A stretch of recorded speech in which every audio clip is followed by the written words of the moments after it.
Welcome to Fearless with Jason Whitlock. I am Jason Whitlock, your host. Happy Friday. We made it another week. Made it to another weekend. Tiffany just told me Frosty the Snowman was on national TV last night, which made me think of The Year Without a Santa Claus, my favorite Christmas commercial. I'm Mr. Heat Miser. He's Mr. I love that song. Love this time of the year. Love our Christmas decorations. I love the fact that my home renovation, I'll be in my house by Christmas. I will be. And I may be even there before then. And so I'm very, very excited to be moving out of this tiny apartment I've been living in for the last 3 or 4 months. Anyway, it's a great time to be alive. It's a great time to be an American. It's a great time to be a sports talk show host because there are plenty of things to talk about. There's plenty of things to talk about outside the sports world, the political world, the whole 9 yards. We have you covered here today. We're going to talk about Eric Bieniemy. He departed ways with UCLA. Some people say he's fired. His agent says it was mutually agreed upon that he was going to leave. We'll talk about that, and we'll refresh your memory with all the people that were saying that Eric Bieniemy was the greatest coaching candidate in the history of football, and it was only racism that the NFL wouldn't give him a head coaching job. We'll start there, but there's other things to talk about, including Bill Belichick is interested in being a college football coach. He's interviewed with North Carolina. Wow, that's fascinating. We'll unpack that, get to the bottom of what does that say about Bill Belichick? What does that say about college football? What does it say about just the overall sport of football that Bill Belichick, the greatest coach in NFL history, is considering joining the college ranks, considering joining Deion Sanders? Wow, that's incredible. Bunch of college football championship games, conference championship games this weekend. Steve, Kim, and I will go over our picks for those games.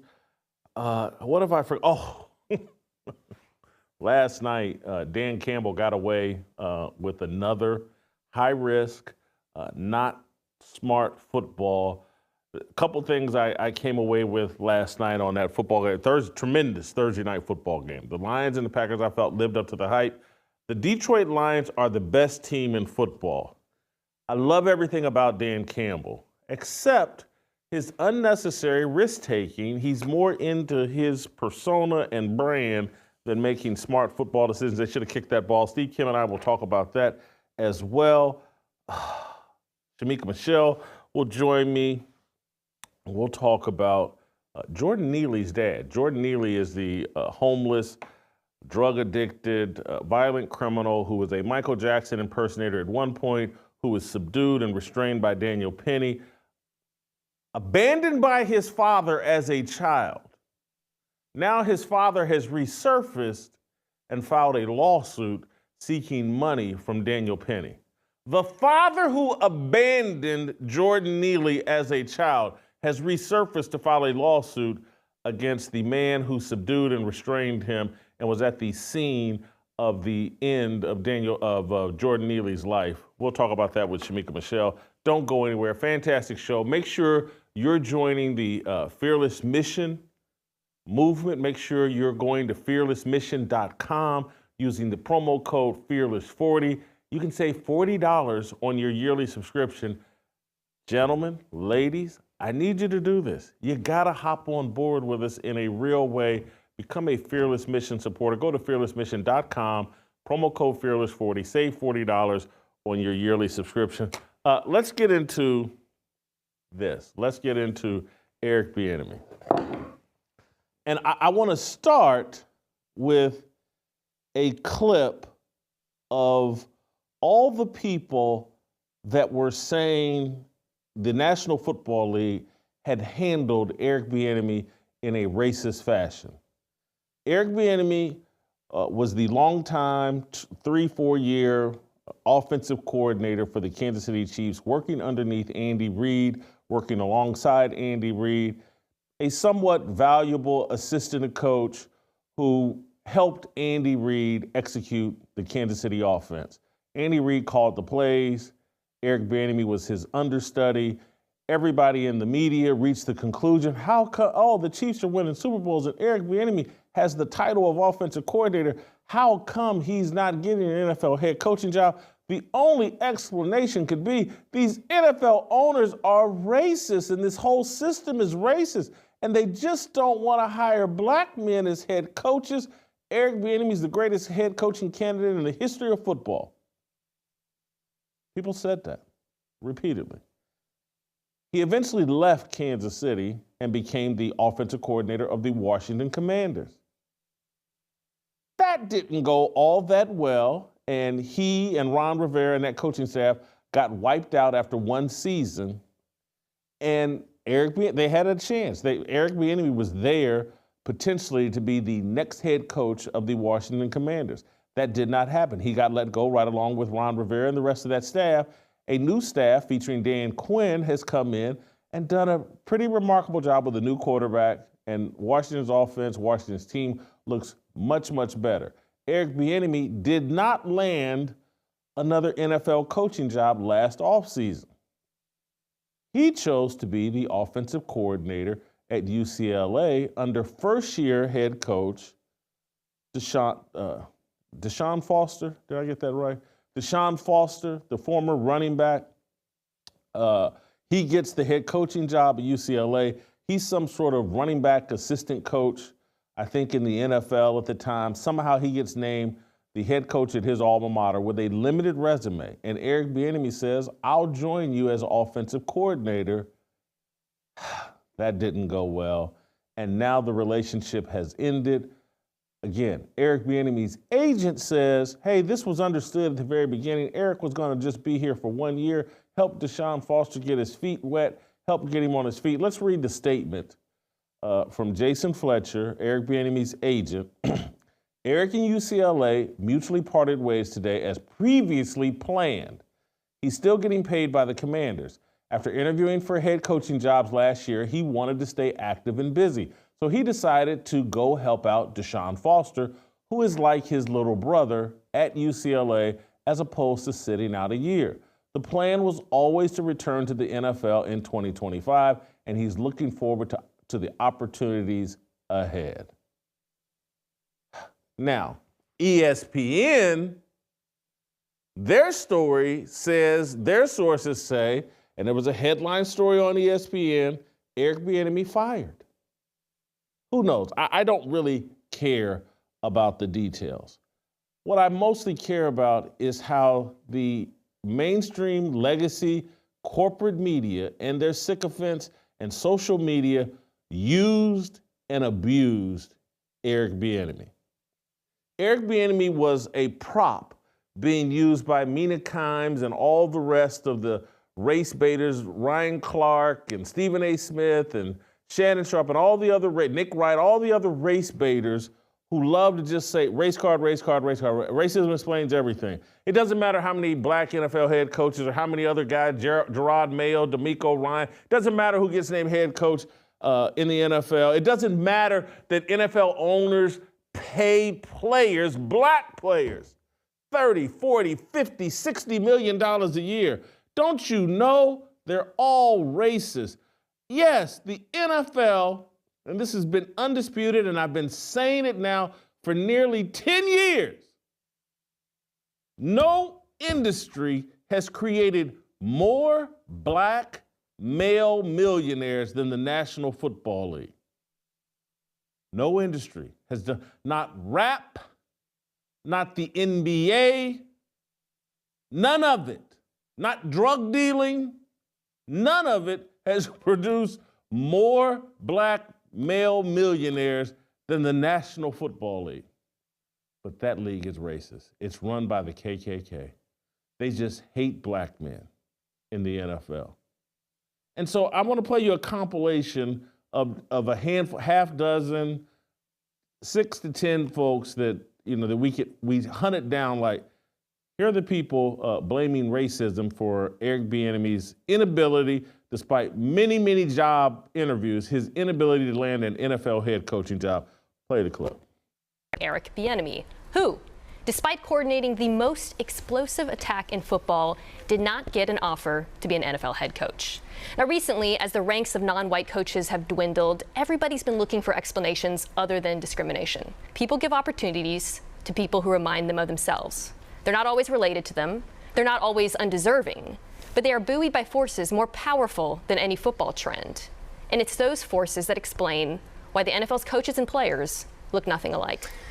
And the very simple answer is a lot of even well-intentioned white people deep down somewhere, whether they're recognized or not, don't think the black guy's quite sharp enough. You can do a lot of things, but offensive coordinator is kind of a thinking man's job, and we don't think Eric can do it. And it's amazing to me. I don't want to be the guy that always has to bring up that black coaches are continually overlooked. So while we talk about Bieniemy, we should talk about him because he is a glaring example here. He is the face of a much larger and insidious problem in the NFL. Eric Bieniemy under Andy Reid for damn near a decade. Well, he doesn't call plays. There are a lot of guys. Skip, Joe Judge never called a play. He's a special teams coach. Got a job. I mean, and that is the one box people say Eric Bieniemy doesn't call plays. Even though several coaches have been hired after not calling plays. Zach Taylor? Well, there's a lot more than that. Joe Judge is a lot more. He checks that box. What else is there going to be besides the obvious? Eric Bieniemy is not a head coach because he's coaching under Andy Reid. Matt Nagy became a head coach coaching under Andy Reid. If Eric Bieniemy is not a head coach because he's black, well, coaching the Commanders ain't going to take away his blackness. That is just a small smidgen of the kind of conversation that engulfed the whole Eric Bieniemy coaching search and his push to be an NFL head coach. Put Bieniemy back up there. I'm going to get to Pinocchio here in a minute because I want to zero in on Eric Bieniemy for a little bit longer. And I say this in all sincerity. He's a victim of a group of people who think they're well-intentioned, who think they're promoting change, but they're really just a group of idiots who don't have more to offer to the conversation other than race baiting. They're simpletons, and some are simpletons. Others are even more calculated. They're building their own brands. They're trying to convey what a good person I am. Look at me. I'm standing up to the racist white man. I'm on TV telling everybody, these powerful NFL owners, they're racist. Oh, God, look how courageous I am. I'm speaking truth to power. You're clout chasing. That's all this is. And you're trying to convince yourself and convince others that you're better than other people. Eric Bieniemy is a victim of people's own ambition to build themselves up, to make themselves look courageous over social media, to gloss over, in my opinion, their own racism. They don't think Eric Bieniemy is qualified. They don't think black people are qualified. They don't think black people can meet the standards, and so they want to turn the discussion into something stupid and simple. You just won't give them the job because they're black. We're going to pressure you into, we're going to smear you into giving people jobs that they have not earned. Because they don't believe that black people can earn it. They don't believe Mike Tomlin, he's an aberration. Tony Dungy, he's an aberration. And so they have used Eric Bieniemy, because we have not heard, at least I haven't, I don't know what Eric Bieniemy says in private, but what I have not heard him say publicly is, hey man, I ain't getting these jobs because I'm black and these people are racist. Maybe he thinks that. And maybe behind the scenes, he's been putting a battery in all these people's backs, calling up Mina Kimes, hey, go tell them that they're racist, that's what I'm getting. Maybe he's doing that. I'm unaware. I feel like he's being used unfairly. And now he's been positioned as the next Brian Flores. Because Mina Kimes said something very interesting that is true. Ownership, decision makers, management, they want to empower people who remind them of themselves. And so what they mean by remind them of themselves is they want to empower people who share their values. Hey, I have a set of values that has made me a multi-billionaire. I have a set of values that has made me a leader in the sports industry. I have a set of values. Some of these guys, their argument is that took me from poverty to one of the most powerful people in the country. And I want to empower people that have that set of values. And so that's the messaging that should be going out to Eric Bieniemy and anybody else seeking positions of authority in corporate America, in the sports industry, in whatever industry you're in. What are the values of ownership? What are the values of senior leadership? What mentality have they embraced? And can I embrace that mentality? And what Mina Kimes and Nick Wright and Emmanuel Acho and Shannon Sharp and the other people are like, well, black people can't have the same values as a white person. Our skin color stops us from having those values. And so if ownership is sitting there saying, hey, I don't want my football coach to feel like he's a victim. I don't want my football coach obsessed with race. I don't want my football coach to think that the whole world has been lined up against him, because I don't want that mentality in going into my players. If my players have a victim mentality, they will not perform at the level of players that don't have that victim mentality. And so the values that ownership once reflected, Jerry Jones or some of these other guys, look, some of these owners are woke liberals and think the same way. Maybe they are looking for a coach that is a victim, that has a victim mentality. But most don't, because they know that doesn't work in sports. That coaches don't preach, oh man, there are things outside of our control that will undermine us and stop us from being successful. They don't want that mentality. It doesn't work. And so, can black people adopt that mentality? Of course we can. Many have. But many people believe, no, we're black, and because of what happened 150 years ago, and because of what happened 70 years ago, we're victims, and we're owed a debt. And until that debt is paid, we don't have to do our very best. That's the mentality, the reparations mentality. The, oh my God, Kunta Kinte went through this so 250 years ago, so therefore I must be given this.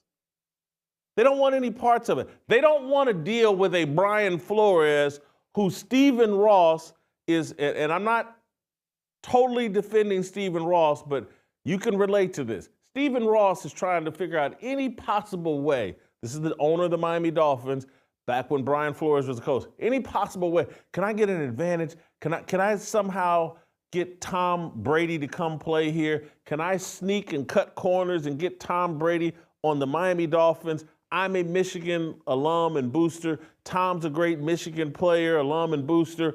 Can I cut some corners and set up something where I get access to Tom Brady before anybody else? And guess who snitched him out? Brian Flores. That's ownership's worst nightmare. The ownership that says, hey, look, hey, bro, we're going to pay you and I got your back, but I'm not that super focused this year on winning. I want as high a draft pick as possible. And so maybe he doesn't say it directly, but he lets Brian Flores know that, hey, man, you know, I'm just not going to, wins and losses just aren't that important. Stephen Ross got snitched out by Brian Flores. They don't want that. They want someone who reminds them of themselves. They want someone who's in the foxhole with them and look, we're ride or die. We're Bonnie and Clyde. We have the same values. We have the same loyalty to each other, and we're going to do whatever necessary to win these games and put this franchise in the best position possible. They don't want a snitch. They don't want a traitor. They don't want someone who has a victim mentality and says, hey, because I'm black, I'm different than you, and I can't share your values. This is when we play these commercials about why I hate ESPN, this is why. They dumb down the entire conversation. Well, they want someone who reminds them of themselves. And the only people that remind them of themselves have the same skin color. That's not it.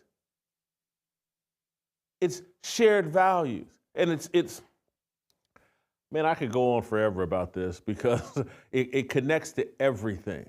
People look at me and say, how can you be so comfortable around MAGA people? Because they got my values. And if you look at the other side, the left, they're trying to build a coalition, a team around people that don't have the same values, that don't share the same worldview. You got people say, well, I'm against abortion, but I'm going to support the Democrats. So, hold on. So they have a policy and a worldview that you find abhorrent, but you're going to lock arms with them arm in arm, and yeah, I can still support that. Well, I'm not down with the LGBTQ movement. I think it's an abomination. I think it's a sin. I think the Bible speaks. But I'm going to support the political party that promotes the LGBTQIA+ silent P agenda. Because it's a coalition of people that don't have the same values. It's a coalition of people that don't have convictions, not real convictions. Because they'll sign up for anything as long as what their main value is, hey, we all hate white people, don't we? Hey, I hate the white man, and I just want to do anything to undermine the white man. That's their coalition. And that's what people are afraid of. Do you have that mentality? Are you on the team that's like, hey, anything that undermines the white man, I'm for.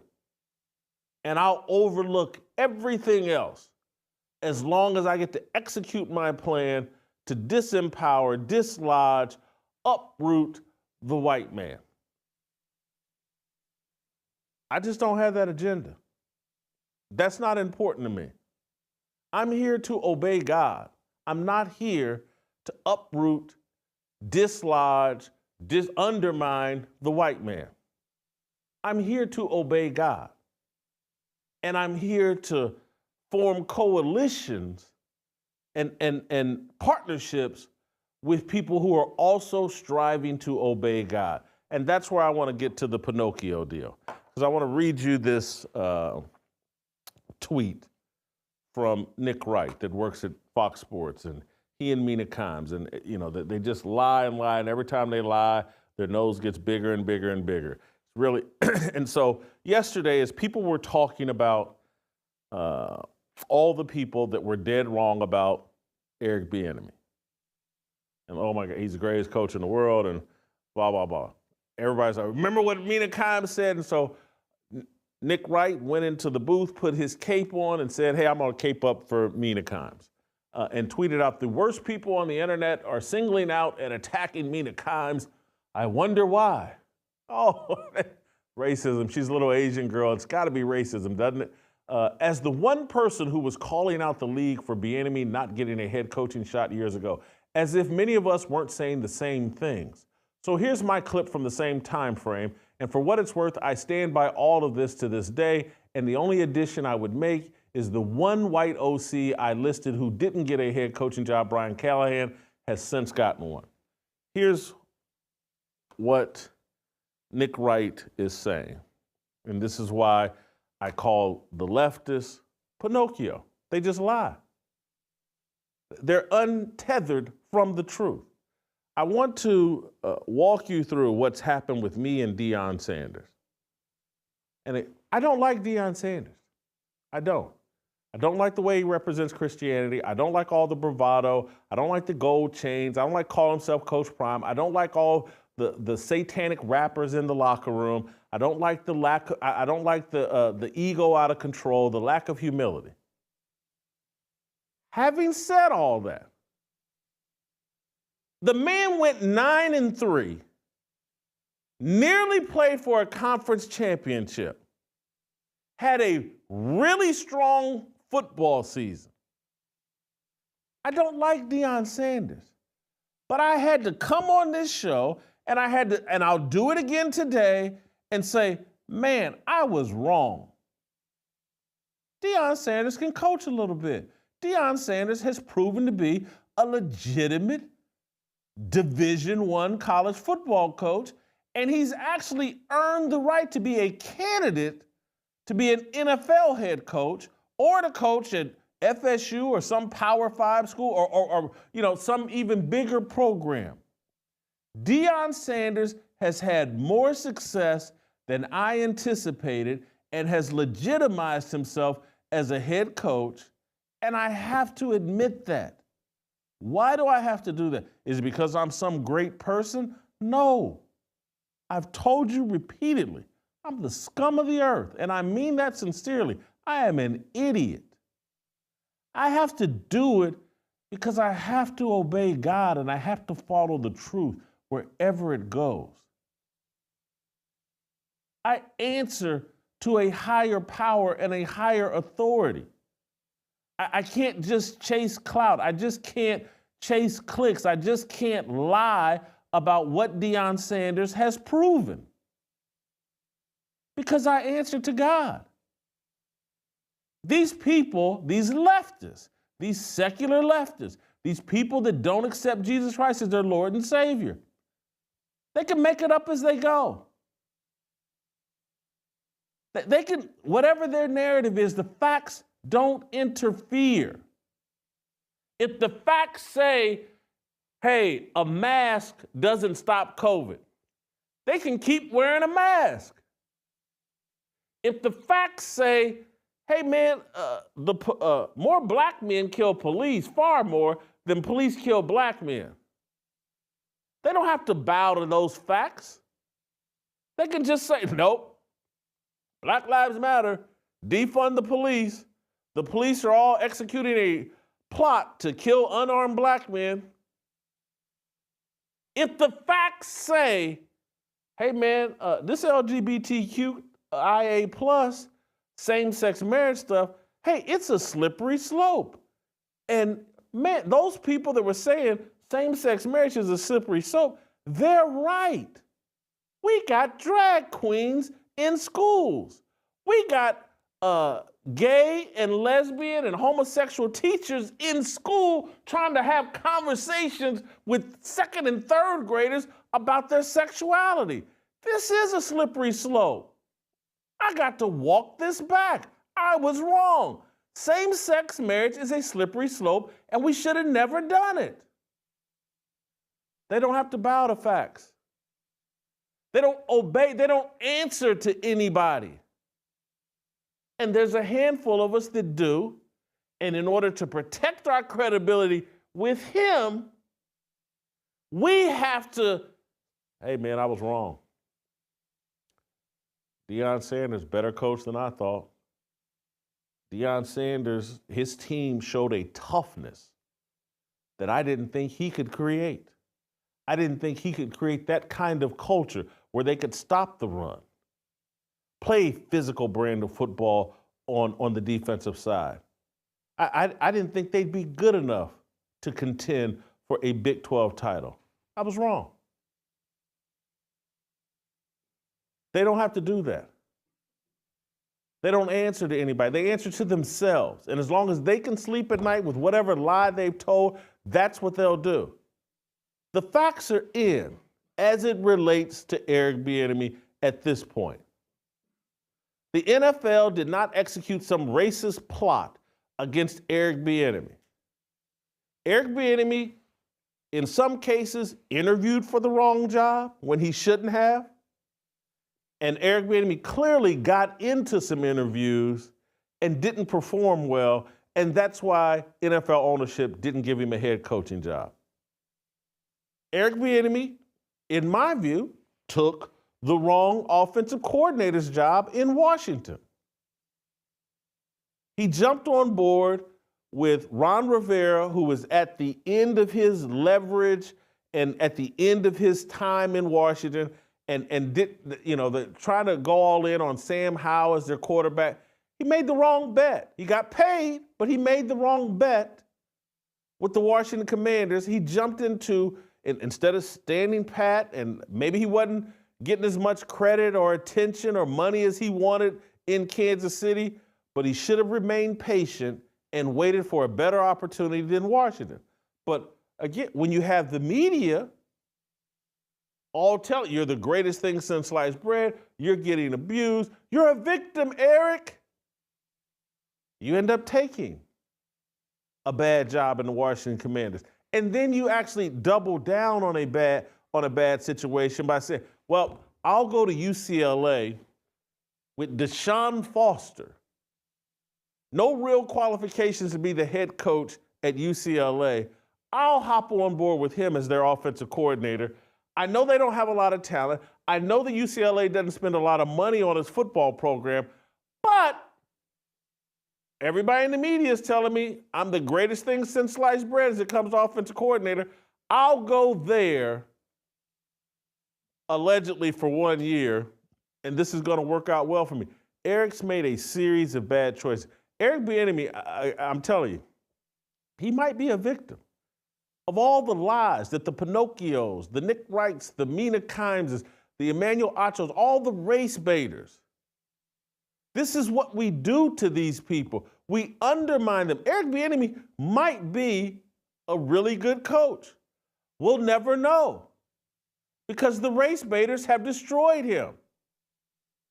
They've created a delusion in his mind that he can walk into any situation and fix an offense. UCLA, I think, had the 126th ranked offense in the country. He took another bad job. And now it comes across like they have to clean up, fix up another bad decision and say, hey, this was already planned on. He was going to leave and return to the NFL. He didn't get fired here. That's their story. I don't know what level of truth there is to it. It seems kind of fishy to me. Who takes a job like that? Like, yeah, I'm just going to do it for 1 year. UCLA with Deshaun Foster? I'm going to risk my reputation on Deshaun Foster in UCLA? That's a crazy decision. But you keep listening to these Pinocchios, these people pretending that they have your back, pretending that they love black people. They're lying. They're trying to build themselves up. I'm not trying to build myself up. That's why I'm so comfortable with you all smearing me and lying about me, because the truth is worse than the lies you tell on me. If it wasn't for God, trust me, I am a piece of dog doo-doo. I'm not out here trying to prove how great I am. And so therefore, when I'm wrong, yeah, I'm wrong. Deion's better than I thought. Dang it. I'll do better next time. I want to maintain my credibility with the big guy upstairs. The rest of you all, dust in the wind, or, I couldn't care less. So wanted to get that rant off my chest. We'll bring Steve Kim into this conversation, and we'll talk about some other issues in sports. I've already gone longer than I wanted to go on this. I was like, man, let me do 15 minutes on Eric Bieniemy. Here we are 35 minutes later, and I'm still fired up. We'll see what Steve has to add to this conversation. Before we get out of here, though, I do want to talk to you. Let's get on a very positive note. Preborn, our great friends at Preborn. If you want to hear content like this, if you want to hear truth like this, if you want to hear transparency like this, you got to support the people that support us. And Preborn supports the heck out of this program, and we need to support the heck out of Preborn because it's one of the greatest things we can do. Fills you with so much energy. It gives you purpose in life when you know you're out there helping, saving babies' lives. Preborn does this by providing expectant mothers an ultrasound introducing that baby's heartbeat and image to a mother. She is now twice as likely to choose life. One ultrasound costs $28. 5 costs $140. You give $1 million and man, you can pay for a lot of ultrasound. You can save a lot of babies. Every day, Preborn saves 200 babies' lives. Don't you want to be a part of that? Don't you want to be able to stand before God and say, I helped save babies' lives? Trust me, it will wake you up every morning. And when you're like me and you've done all the dumb things that I've done, Preborn helps me say, you're not the worst guy on the planet. You're in the top 10, but you're not the worst because, dang it, you support Preborn. One of the greatest things that I do, supporting babies. God loves those that love babies and go out of their way to save babies' lives. These evil leftists that don't answer to God, they want to kill every baby in sight. Climate change, we can't support all these people. We gotta kill babies. Let's stop them. Let's support Preborn. Pound 250, say the keyword baby. Pound 250, keyword baby. Or go to preborn.com/fearless. That's how I like to give. Do it today. Do it right now. Feel good about yourself. Erase some of that garbage thoughts that have run through your mind, some of them garbage actions you've taken. Do it by saving a baby's life. $28, $280, $2,800, 28 cents, whatever. Give what you can afford. If you got a leadership gift, $5,000, $10,000, do that too. All right, Steve Kim, Korean Cosell. Next.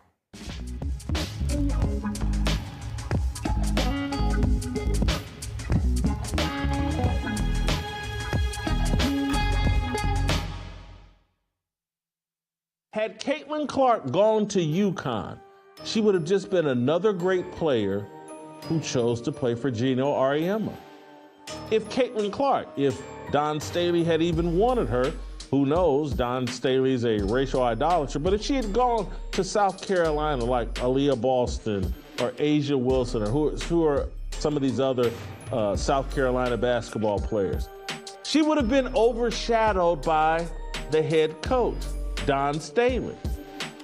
No different than if she had went to UConn, where Gino Auriemma is the biggest star in UConn women's basketball, and she would have been overshadowed by Gino Auriemma. If she had gone to Stanford, I believe the coach Tara Vanderveer, who had the record for the most wins. Stanford has this tremendous history. She would have moved away from her hometown fan base and been playing out in Northern California for Tara Vanderveer and the Stanford program, and she would have gotten swallowed up. She would have been a nice story, but she would have not been the hometown hero that she was in Iowa. Caitlin Clark dominated her home state, her hometown. She built a local following. Anybody that knows anything about the old school music business before the internet took it over, the first thing a great artist has to do is become a great local artist. Yeah, 모두 다 빨리 박수 쳐 기다리지 말고 서둘러 Reason that I'm back is to feed you raps I see that you are 배불러 So All right, welcome back. Let's roll out to Los Angeles, bring in the Korean Cosell. Butter has shown up, Steve. Butter missed the first. I'm here for you guys. 40 Don't worry. minutes of the show. I'm the Cal Ripken Jr. of the TV business. I don't know. Butter said he said he was stuck in traffic. We may have to drug test Butter. Yeah, before we get started, more like the Billy Ripken. But yes, welcome, Butter. Welcome to the show. Yeah. The Iron Man right here, guys. Don't worry about me. So I would ask Butter about Eric Bieniemy, but he hadn't heard any of that. You know, who knows what he's been doing. Steve, your thoughts on Eric Bieniemy and UCLA parting ways, or perhaps Bieniemy getting fired, and just all the people that had, Eric Bieniemy as the greatest coach in the history of football. He's lost another job. You know that old phrase, born on third base? Eric Bieniemy, by being the coordinator for Andy Reid, he wasn't just born on third base. You know that famous scene from the World Series where Jackie Robinson stole home just underneath the tag of Yogi Berra? Very controversial play, but he was ruled safe. Being the offensive coordinator for Andy Reid is literally like being born right there, right next to home plate. Okay, and there's been a pattern of it. But a couple things come to mind. The Nick Wrong tweet, the one that you just highlighted, it's almost like he's saying, hey guys, I'm also a race peddler. I need to get some of this too. And now he's quadrupling down on how wrong he is. Okay, if that's your thing, go ahead. The other thing is, to be fair to Eric Public Bieniemy, I watched a pretty good amount of UCLA football. That's how much of a glutton I am. This is a long-term rebuild. To paraphrase Rick Pitino, Jonathan Ogden was not walking through that door. Troy Aikman, Flipper Anderson, Gaston Green, Charles Arbuckle, Danny Farmer were not walking through that door. However, if you actually look at the raw numbers, and I talked to Mark Schipper, who runs a great Twitter account. He's a UCLA graduate and a college football aficionado. I talked to him a little bit yesterday, and I said, as a guy that's vested into UCLA football, you're a passionate fan and alum. Was it a bad offense? Was it bad as it seemed? And he said, yes. And if you look at the ratings, when you're in the 110s in every offensive statistical category, that's bad.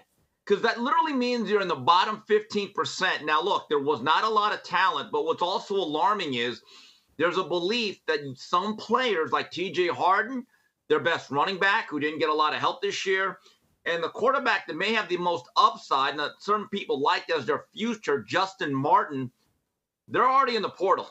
They couldn't take it anymore. And I've been told that throughout Bieniemy's career as a coach, there's one constant: his inability to get along with players. Okay, this goes back years that a lot of players are flat out saying, instead of staying one more year, I'd rather go in the NFL draft. And last year, some of the Washington players early on said, I can't stand it here. I cannot stand playing for this guy. So people could talk about the racial structure and the racist tendencies of the NFL hierarchy, but they're overlooking this. A lot of the players who I believe are probably black based on percentages, they don't like playing for the guy either, it seems like. So there's a lot of things that are at play here, but I have never seen an agent of a fired coordinator then come out with the message, well, I'm just helping out little bro. Really? Just helping out little bro. Okay, if that's what you want to go with, go right ahead. I think there was a $1.2 million payout also to Eric Bieniemy, and so this whole pre-planned deal, do you think UCLA really signed up to give that much money to Eric Bieniemy on the way out the door? Steve, I want to say this, and this will sound a tiny bit crazy, but I want to. I'm telling you, I'm sympathetic towards Eric Bieniemy. I think with better advice, he would be a better head coach, or just a better football coach. I'm not sure who's actually in his ears, who's helping him. And this isn't me blasting the agent either. This is like football people, and it's like when you exist in this bubble where you're surrounded by people telling you racism, racism, racism. You never look in the mirror and say, hey, what am I doing here? What adjustments do I need to make? And as someone who's had to make some adjustments in his life and had to acknowledge, like, man, my approach here is wrong, blah, blah, blah. I just think Eric Bieniemy needs someone he trusts in his ear who's giving him, because I'm not sure, because my understanding is he and Andy Reid are really close. But I don't think Andy Reid can give him the advice that he really needs because it's too high risk for Andy Reid to say, hey, man, cut this racism or walk away. Tell whoever these people are running around screaming racism on your behalf, you need to tell them to shut the hell up because they're killing you, man. I don't think Andy Reid can do that because that gets repeated. Next thing you know, Andy Reid's a leader of the KKK, and how dare he give Eric Bieniemy good advice? I've turned sympathetic towards Bieniemy to some degree. He's a victim of circumstance and people clout chasing off his name. Jason, I don't disagree with you, but I want to rewind just a little bit, going back to the dynamic at UCLA. Let's see what's at play here.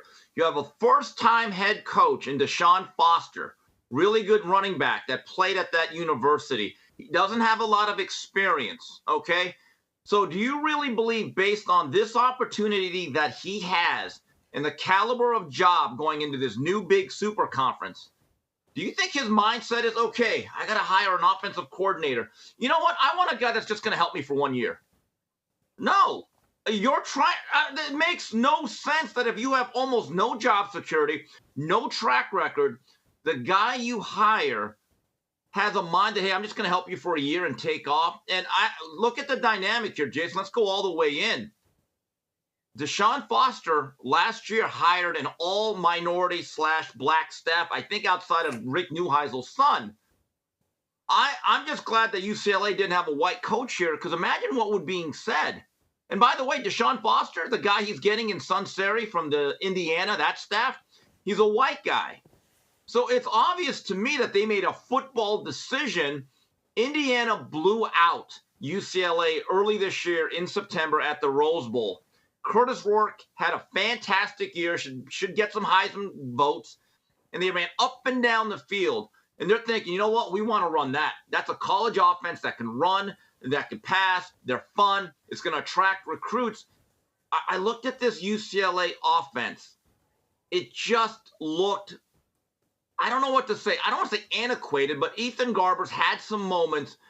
But outside of a game or two, they didn't even get past 20 points on most Saturday afternoons. For modern-day football, that is exceptionally poor. And I'm going to go back to saying this again.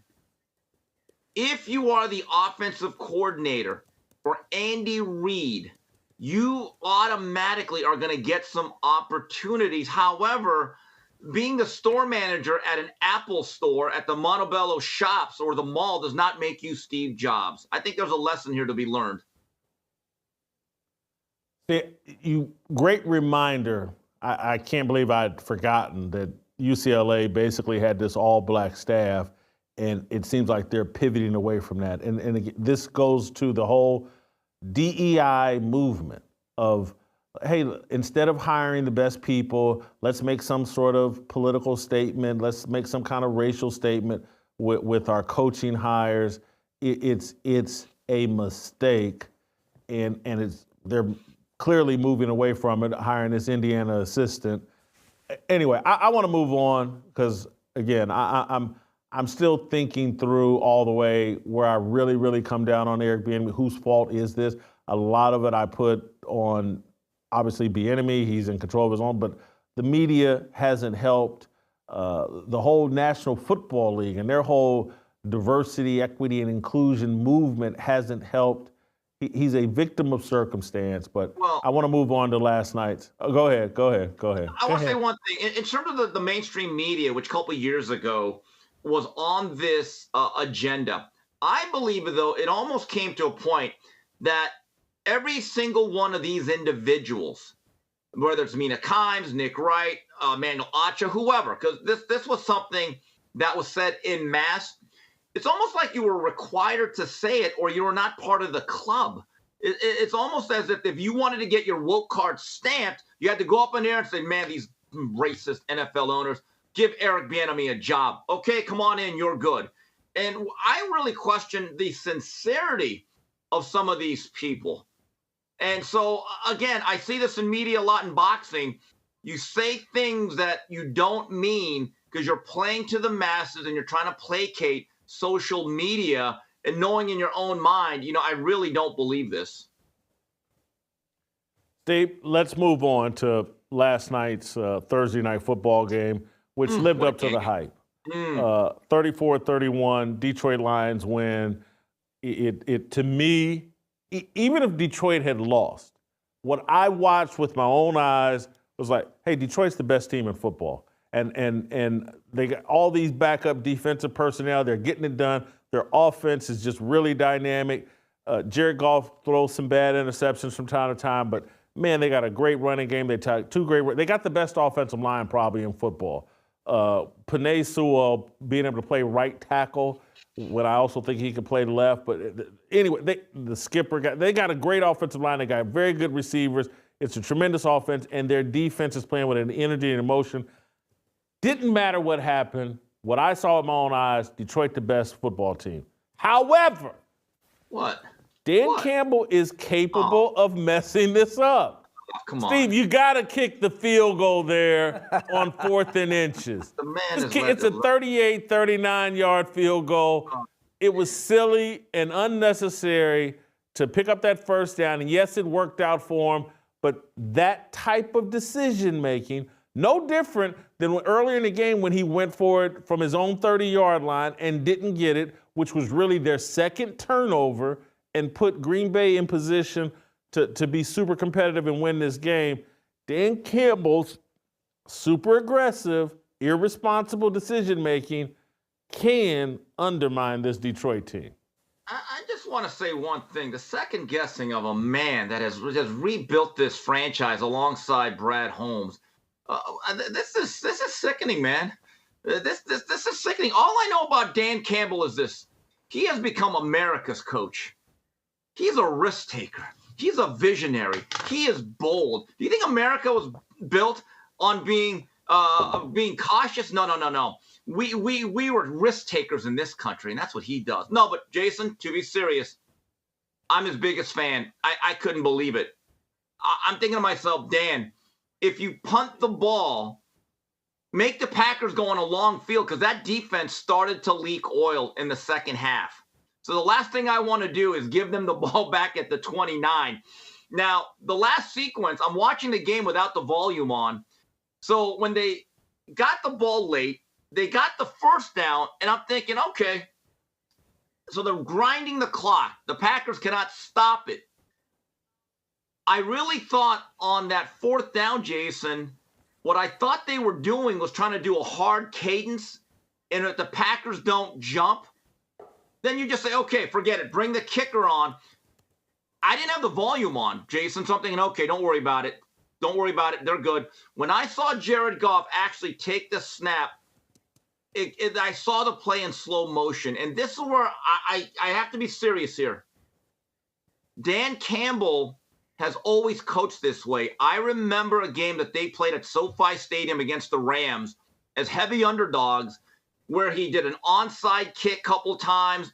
He went for it liberally, and he actually kept the game very close. And I remember thinking he did a great job of keeping an inferior team in the game, and he nearly stole it. But Jason, fast forward 3 years later, you have the better team. I really think at that point, you have to become more conventional. And you're right.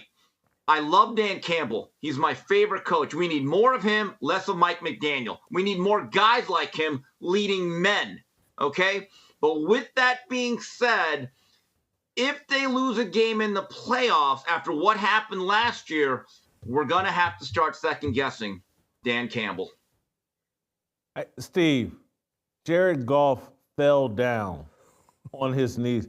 They came so close to disaster, so close to – Jared Goff fell down, making that handoff to Montgomery. So he's flirting with disaster. This shouldn't be celebrated. it should be like, hey, Dan, man, you built something great. Look at this culture you built. These guys will die for you. Don't do anything to get in the way of them winning a game. But, Jason, let me defend Dan just a little bit. It wasn't about I'm hearing this on Twitter. Oh, he did all of that just to make that field goal shorter? No, that was not it. There was enough time that if the Packers needed a field goal, given the fact that Jordan Love had a pretty good second half, and Detroit, when Aleem McNeil went out of the game with a concussion, they lost their inside push. You already don't have Hutchinson. They've had some injuries up front. They've had to pick up guys off the waiver wire. They had to make a late trade for Zadarius Smith. I just thought it was his own way of saying this defense has played as well as it can given the injuries that we have, and I want to completely take the ball out of Jordan Love's hands. I think that's the rationale. You don't have to agree with it, but that's probably what he was thinking. If it walks like a duck and sounds like a duck, it's probably Charlemagne the God. This is why we play the game right here. Just to see Matt LaFleur's face after that first down reminded me of all of those Democratic and left-leaning commentators on CNBC the night Donald Trump won the election again. You took the game into your own hands. Dan Campbell said, I will share the winning, but I will not share the losing. We're either going to win it or lose it right here. That was a wonderful, wonderful exhibition of football last night. Butter, why did you come back to the show? I thought you had the day off. I came back here to bring it, guys.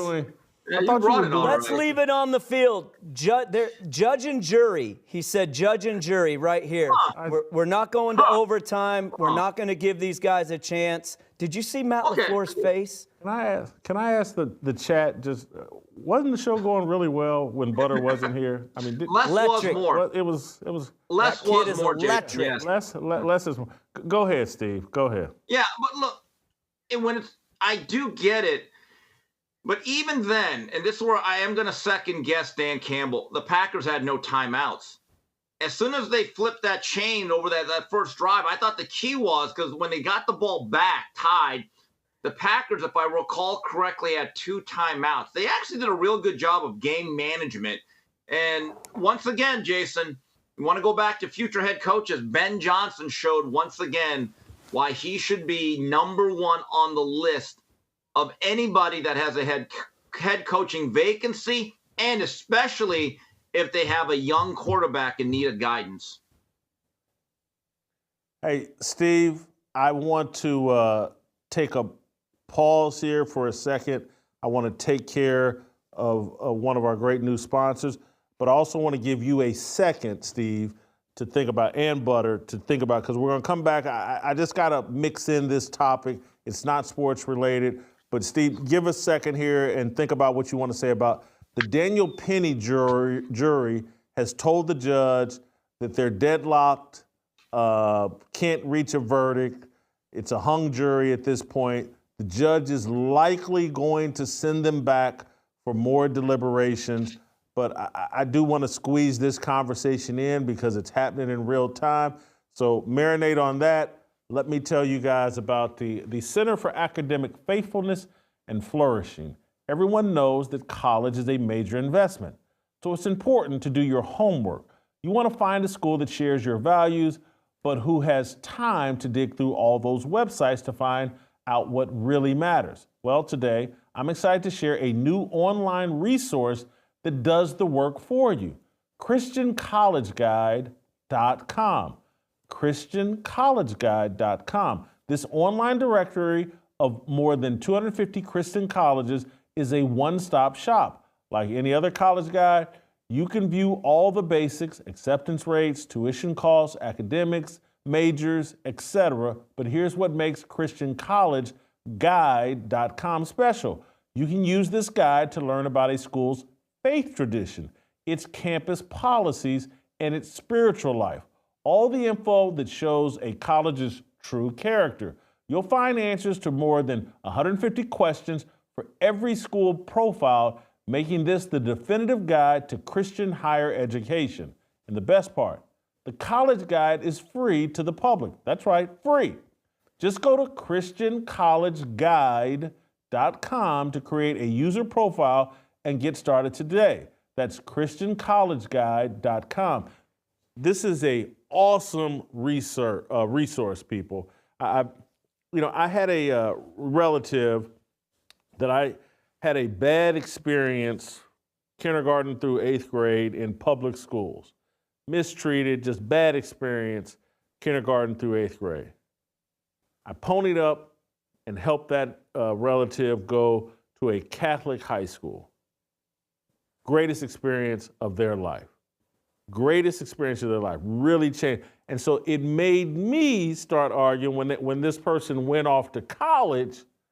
I was like, hey, he just had a great experience at a Catholic high school.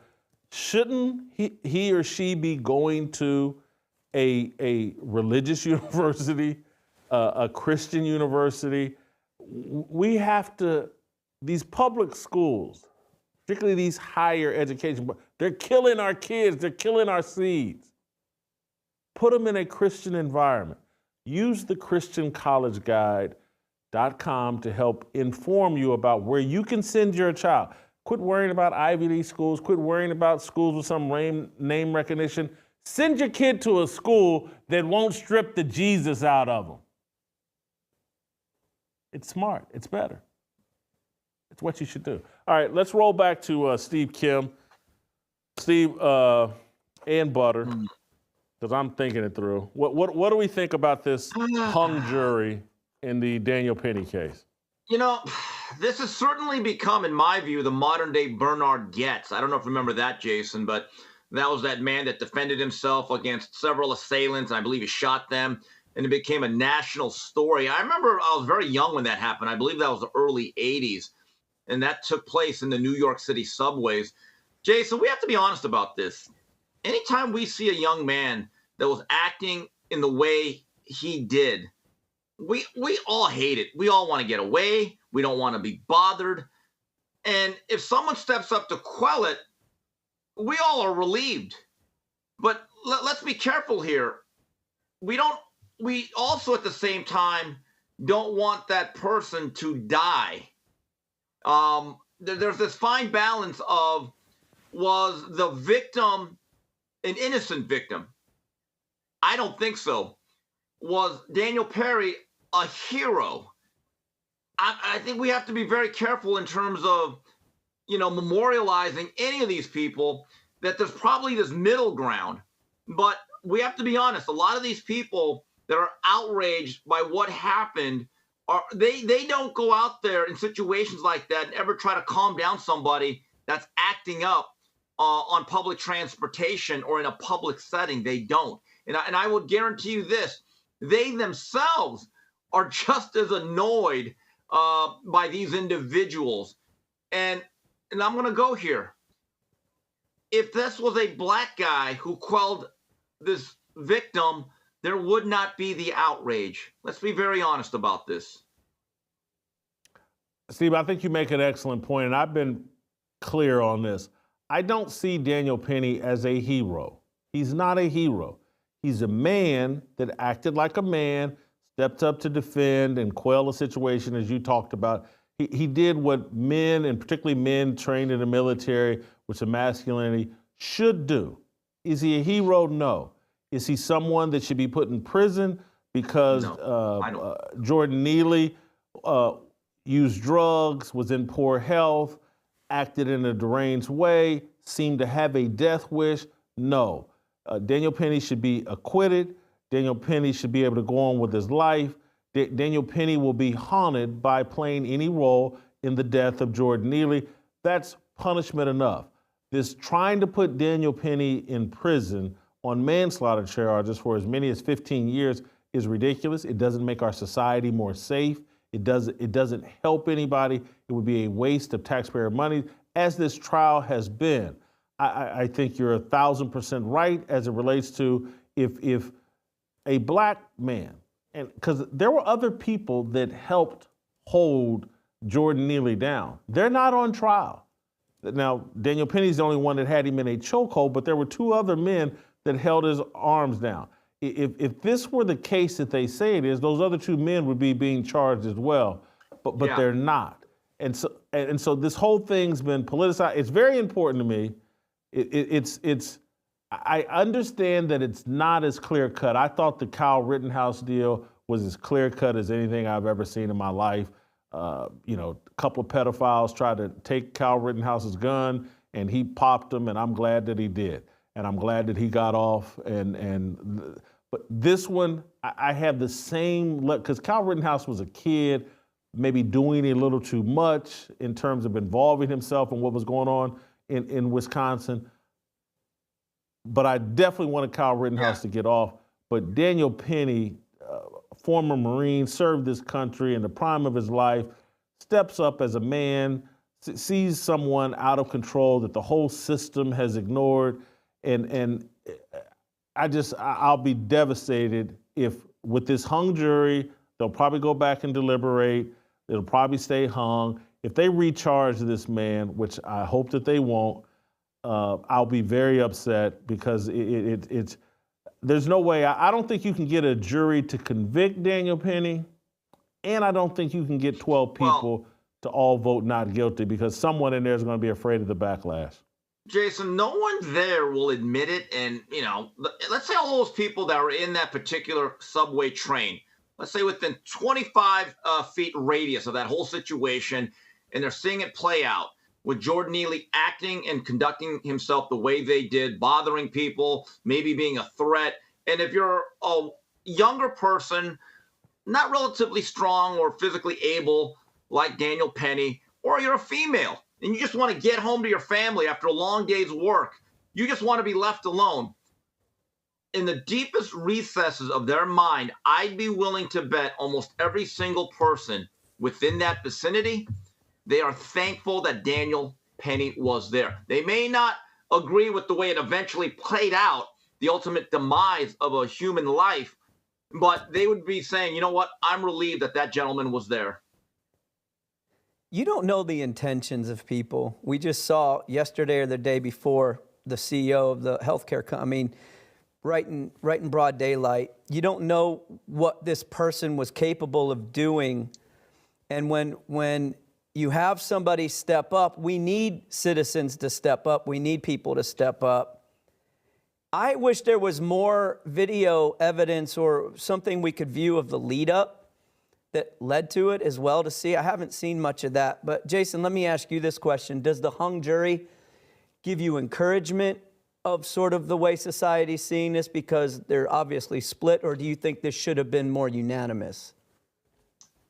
This is sort of what I expected, is that, look, you get in that jury room and you know that, like, hey, when I leave here, when this is over, if I'm part of 12 people that voted not guilty, and I don't even know the racial dynamics of the jury. I would imagine there has to be 2 or 3, 4, black people or what they call people of color.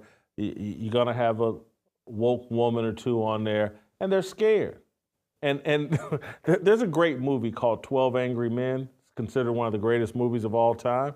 And juries used to be all men.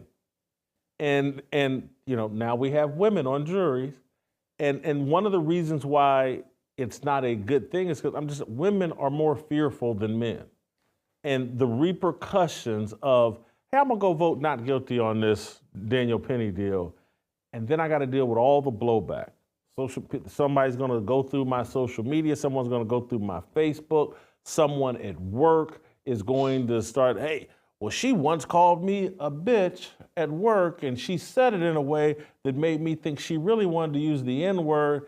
And so there's all these repercussions, and women don't want that blowback. And so when I think about these jury rooms and I start analyzing, okay, you're gonna have some women in there, you're gonna have someone of color that doesn't want to be called a sellout. I just didn't know if a not guilty verdict was even a remote possibility in that scenario. You put 12 men on that jury, 12 men are sitting there going, and this is a dispute between men. Jordan Neely and Daniel Penny, that's what the dispute. 12 men should be deciding this. and 12 million, what would I have done in that situation? How would I have responded in that situation? And let's evaluate the guy's poor health, the guy's drugs, the neglect, his previous violent behavior. I'm not putting Daniel Penny in prison with a guy that's been violent towards New York citizens previously. I'm just not doing it. And I, as a man, I'm going to deal with the blowback from that.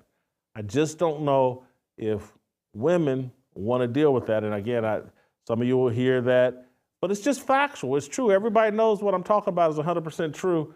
If we could get back to 12 angry men, Daniel Penny would be free today, I think, rather than, this DEI jury they got.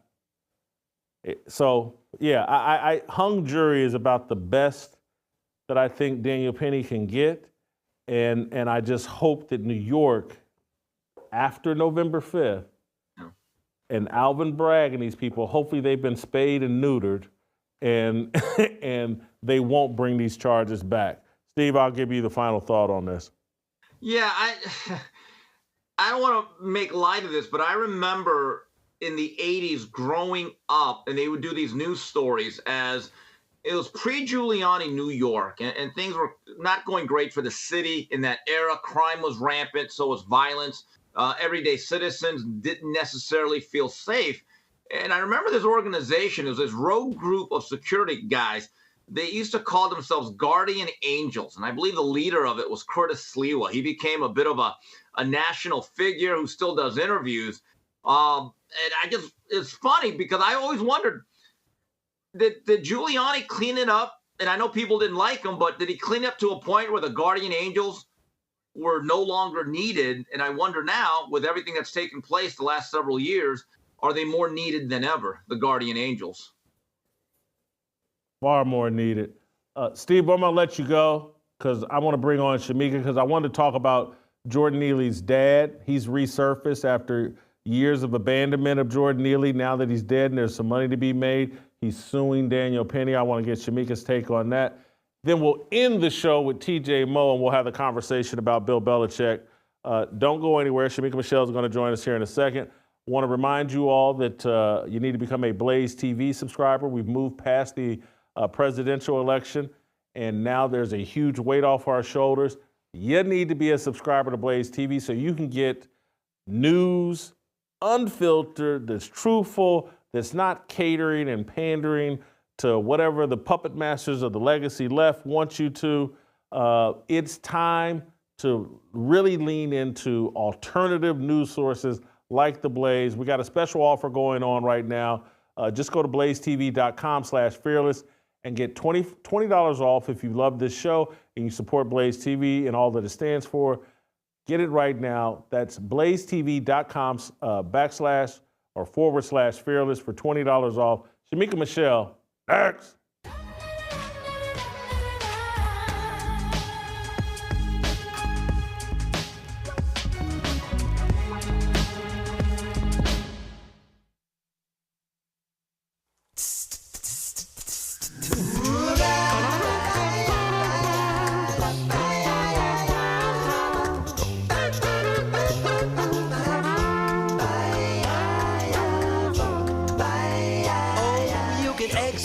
Your brain, exploit yourself for gain, exceed your own expectation, expose your every flaw, explain to one and all how to excel in every situation. But don't put an X in my Christmas, 'cause Jesus is the reason for it all. Yes, Santa Claus is cool, but when I celebrate my Yule, it's about that baby in the manger, and not how I deck my hall. Don't put an X in my Christmas, oh, 'cause Xmas in my world will never do. But if you have to put an X in something, then Twitter's got an X that's just for you.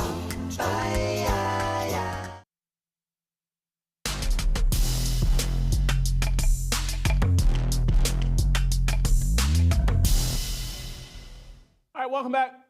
Shemeka, welcome back to the show.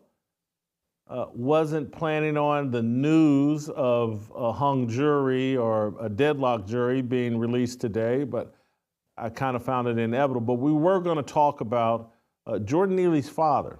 He has reemerged after years of abandonment. He is now here to support his son. And he wants to support his son by filing a lawsuit against Daniel Penny seeking money. Your thoughts on Jordan Neely's long-lost father filing a suit against Daniel Penny? Jason, I say typical nugget, right? Because if you haven't done anything for this boy, why are you looking for a payout now? I think he should get, the equivalent of every dollar that he put into Jordan's life. That's the way that I feel, because if you really cared about this man, why was he on the streets to start with?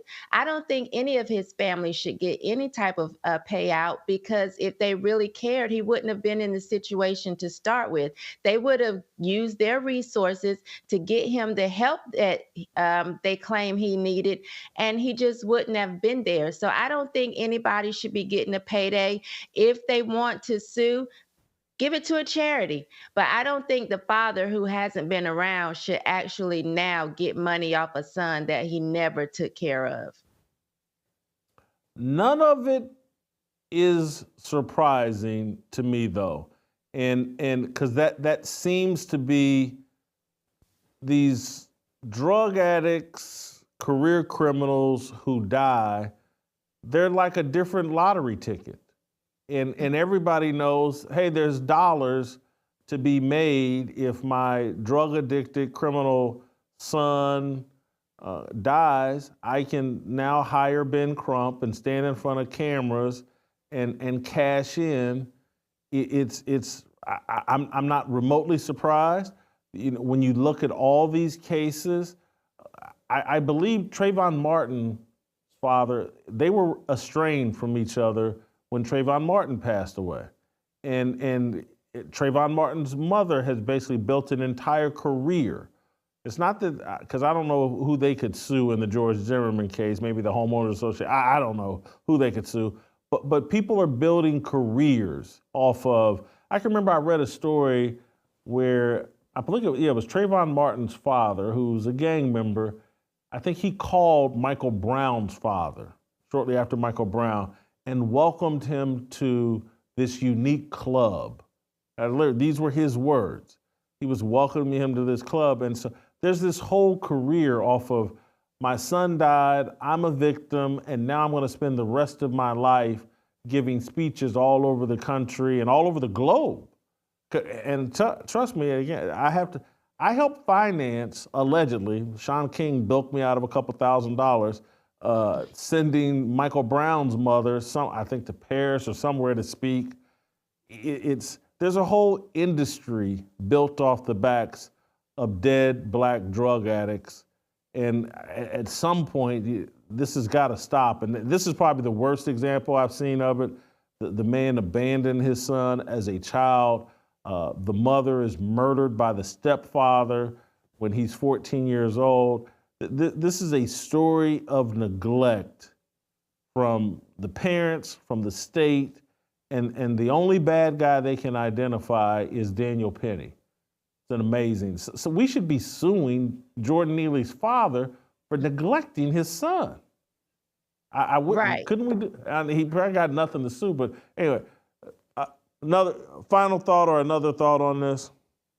Yeah, if he had actually raised Jordan and been there, at least until he was 18, and then Jordan went out and got into, the lifestyle that he was in, that would be one thing. But to actually abandon him as a child and not have been there, that's the problem that I have with it, because parents every day do the best that they can with their children. And then once their children are grown and gone, then they do something totally different with their life.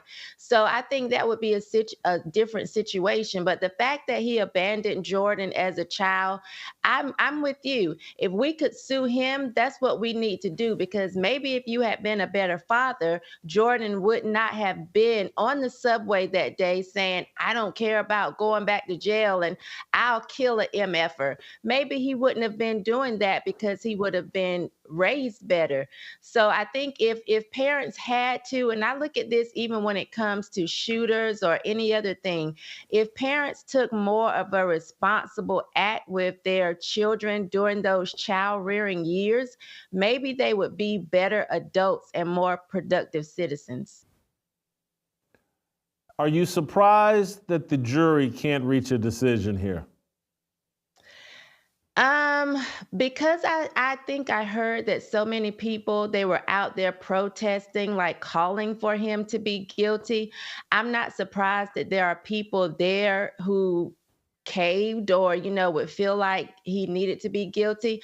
I would have let him go, honestly. So those that are saying that he should not be guilty, I kind of get that. But the ones that are saying guilty or they can't budge, I'm not surprised, because I believe that so many people are just, conditioned by the news and conditioned to hold race in every situation, that they're probably thinking that they have to. They may be afraid to say something different because they don't know what the outcome or the ramifications will be towards them. So I'm not surprised. I wish they could have come to a not guilty verdict, but I'm not surprised at all. I think the one mistake supporters of Daniel Penny are making is calling him a hero. Because I don't think Daniel Penny is a hero. I think in Daniel Penny's mind, he wouldn't consider himself a hero. He would consider himself a man that stepped up to try to protect people, trying to make the right decision, and it ended tragically. Something like this where he had no intentions of killing a man. It's difficult for me to call him a hero. Now, if Jordan Neely had pulled out a knife and had been trying to attack someone, I would go the hero route. But heroes they risk their own lives. And I don't think in any way Daniel Penny thought he was risking much by subduing some crackhead.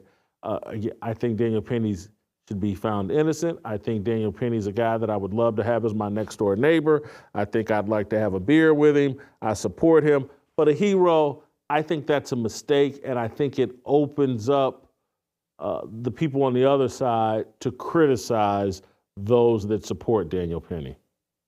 You may be right with that, Jason. I think, though, if I was on the subway and I felt threatened, I might be looking at him like a hero. I know that I was robbed at gunpoint some years ago, and later on, the same guy that robbed us at gunpoint tried to rob someone else and was murdered. And I felt like the person that killed him was my hero. I turned into Mariah Carey. And then a hero comes along. I was happy. So I probably would be calling him a hero too. Well, Shemeka, thank you so much. Enjoy your weekend. We'll see you next week. We're going to put a pause on the Daniel Penny conversation, return to a sports conversation to kind of wrap up the show. I want to talk about Bill Belichick being a candidate to be the head coach of the University of North Carolina. We'll do it with TJ Moe next.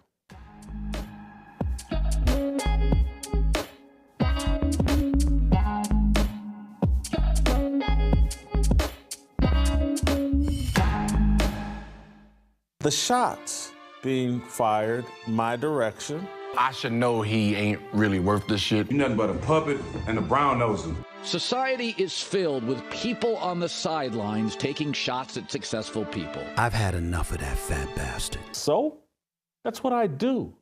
You coward. I'll listen to you. If you have any ideas, I'll take them. I love Jason Whitlock. I respect the hell out of him. That I'm calling the Gatesville 8. I just don't want this thing between you and Eminem to turn into a Tupac and Biggie. I'm full-blown MAGA tonight. I sort of did a joke meme about it, like, hey, you know who else was persecuted right before Easter? I've never voted, JD, is because I'm just incredibly cynical. Thank you so much. Thank you very much. Thank you very much.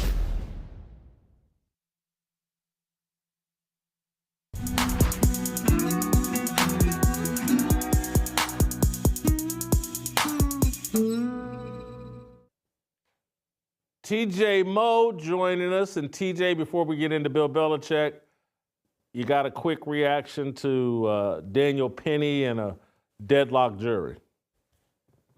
Yes. I mean, thank God there's at least one person with real courage in New York.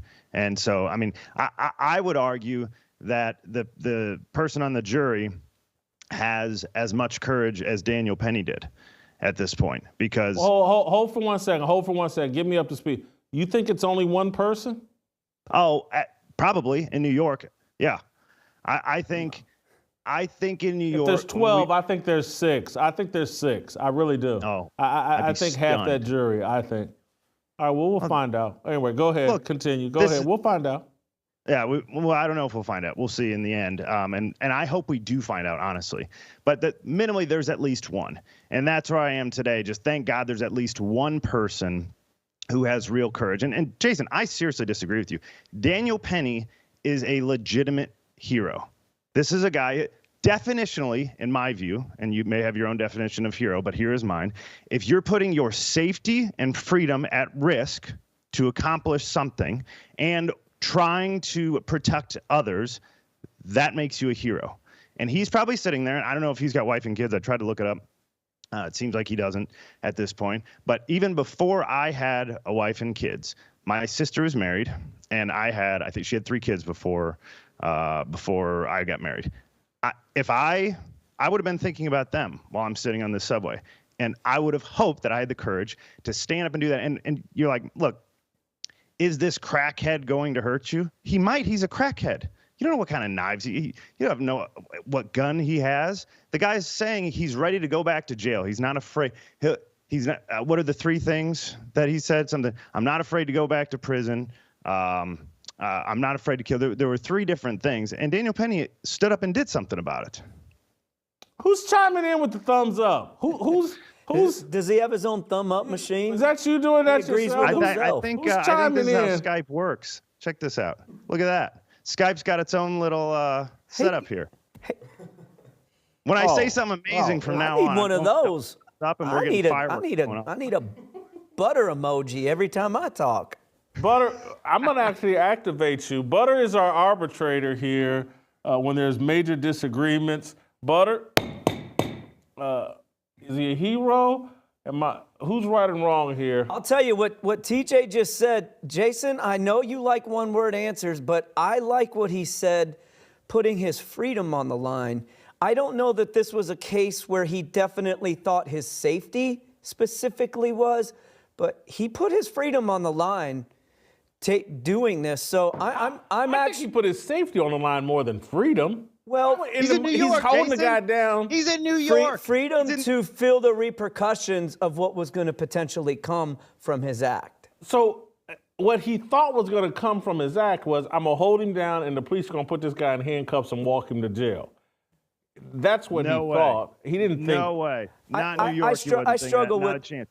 Jason, I walk around with the gun everywhere that I go. And my thought is, hey, if I ever got to use this thing, I got to be ready to go to prison. I'm just telling you, every time I intervene, I think I'm going to trial, no matter what happens. It's a tough case. I'm gonna.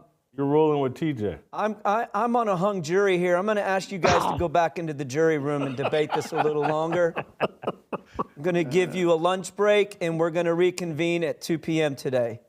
Yeah, listen, I guess I'm just careful with the word hero.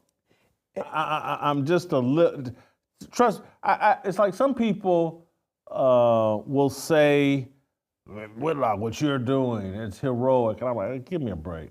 I come on TV and say what I think. I'm just, trying to obey God. I'm no hero. And so I'm very, very reluctant with the word hero. Daniel Penny, if Jordan Neely had shown a weapon or had taken a swing at someone, I would be more comfortable with the hero deal.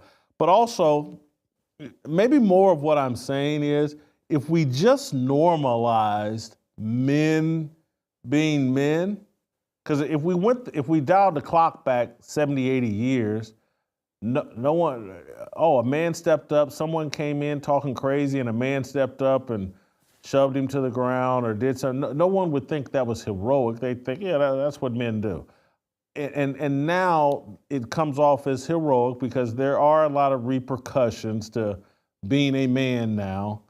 But I just also think it fuels the other side. It's like we're trying to deify Daniel Penny and they're trying to smear him. And I just think of him as a normal man in his prime, some military training, sees someone being a nuisance to women and other people, fat people, older people like myself. And yeah, maybe I'm wrong.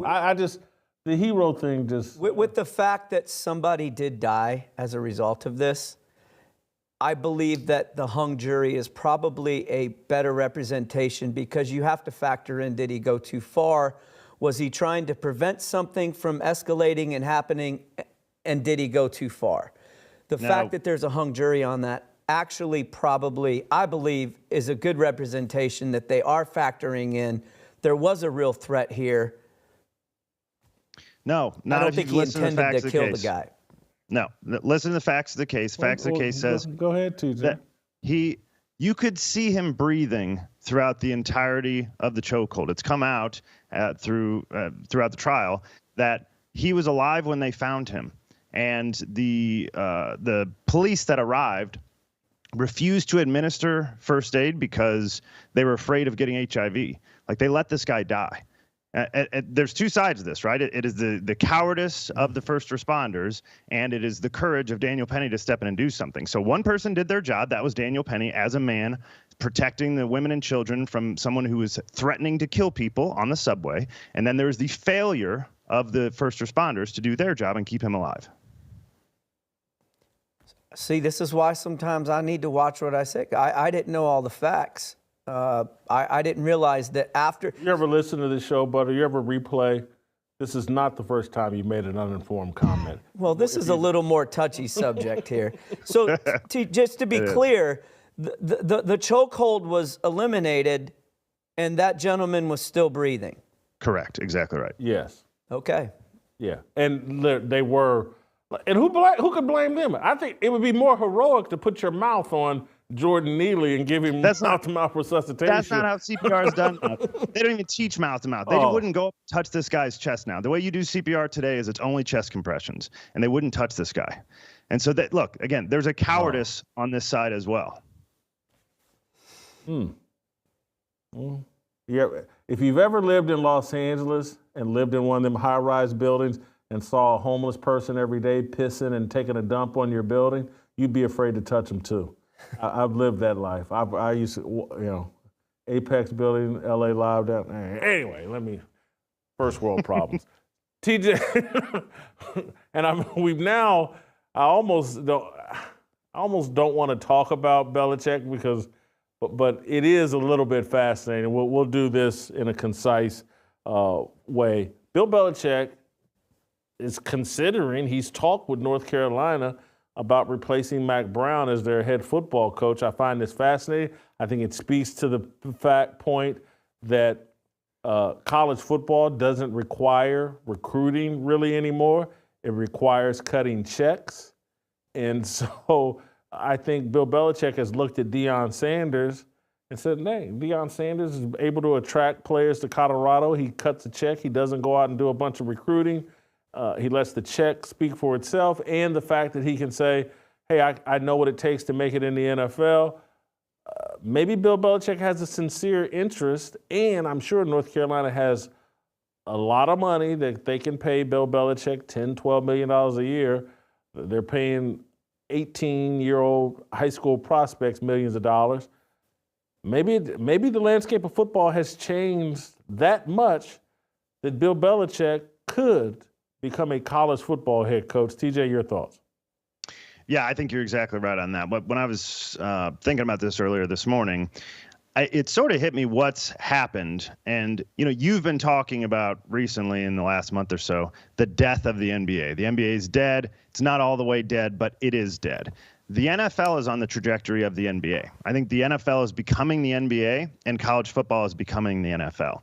And so, obviously, Bill Belichick hasn't changed. He's the same guy he's been for the last 25 or so years that he's been a head coach. And what he's able to do before, as a hardcore head coach who did full padded practices, who valued special teams in a big way, all those things, they're unwelcome in the NFL now. And you can do those things to kids. You can do that. Steve Spurrier, when I was in St. Louis, when the Rams, their second last year here, I think, there was a tight end from South Carolina who I was talking to who played for Spurrier. And he said, yeah, Spurrier came back from the Redskins and said, yeah, I don't like those NFL guys. They don't listen to me. These college kids, they listen to me. And the players now in the NFL all want it to. Have you ever heard the segment where Brandon Marshall is arguing with Chad Johnson and some of these other guys talking about how these NBA players, these NBA contracts, everything's guaranteed. They just want to be in the NBA. These guys want it to be a player-run league. They want the coaches to be irrelevant. The coaches in the NFL are way more relevant than the coaches in the NBA as it relates to the success. And so that's where the NFL is moving. And I wonder if Belichick just doesn't want any part of that. He's saying now, hey, I don't have to go sit in living rooms anymore. All I got to do is cut a check. I sit down in the college football living room. We actually get to have real kickoffs still. They haven't totally eliminated that like they have in the NFL. You can still kind of hit people. I can run practices the way that I see fit, and there's not all this collective bargaining. Well, hey, we can't do these padded practice on these days, and here's the window you have. You don't have those same rules. These kids are just thrilled to be getting paid something for the first times in their lives. TJ Moe, number 28. What you're describing to me feels a little like what college was. Don't you think with the transfer portal and all of the things that are happening that landscape is not as, when you say you could coach these kids, that was predicated on them not being able to leave. I feel like now you're even more in jeopardy of being a hard-nosed coach, and that philosophy to me is a little bit more subject than what I think you're describing. Possible, but I think when you walk in there with 7 or 8 rings, however many he's got right now, and you say, hey, look, I can teach you how to play football in a real way, and I can get you in the NFL, and I've coached the greatest defensive player of all time in LT and the greatest offensive player of all time in Tom Brady, you guys should just listen to what I say, and it'll all work out in the end. I think that goes a long way, particularly at a school like North Carolina, when it's not like you're dealing with Alabama. It's not like you're this isn't a school that traditionally has all of the blue chip kids. They'll get some with Belichick. They're going to have really deep pockets. Whatever donors North Carolina has, when you have Bill Belichick showing up, they're going to be paying the money. And I just think kids in college today will do what they have to. There's 2 things they want. They want to get paid. They want to get to the NFL. And most of these kids, particularly at 18, remember, they haven't made it yet. They haven't gotten their first $35 million check. So they're making $200,000, which feels like $25 million to them. But they know that they're not there yet. And so it would be wise to be listening to Bill Belichick so someday they can get there. It's a lot easier to coach those kids than it is to coach the kid that just got a $50 million a year contract. The one fly in the ointment is, and I say this with some somewhat serious, just like Belichick and his 24, 25-year-old girlfriend, I just don't know how that'll play in the locker room. I mean, Belichick hitting up the same sorority girls as the players. Does she go to NC? I think she's out of. Didn't he help her with a college project? Wasn't that how they met? That he was helping her with a college project, I think. She was writing some kind of paper, and they talked about it on the airplane. I bet he helped her. So, you know, Kappa Gamma Delta or whatever, or I don't know what the Tri-Delta at North Carolina. The question is, Bill Belichick a hero for what he's doing? A sugar daddy. Sugar Daddy Belichick, a lot of girls. If he can bring North Carolina, if he can bring North Carolina championship, Bill Belichick will indeed be a hero. He will be a hero. All right, we're gonna let you go, TJ. Thank you so much. We're gonna let you guys go as well. Thank you for watching. We'll play tomorrow. We'll see you next week.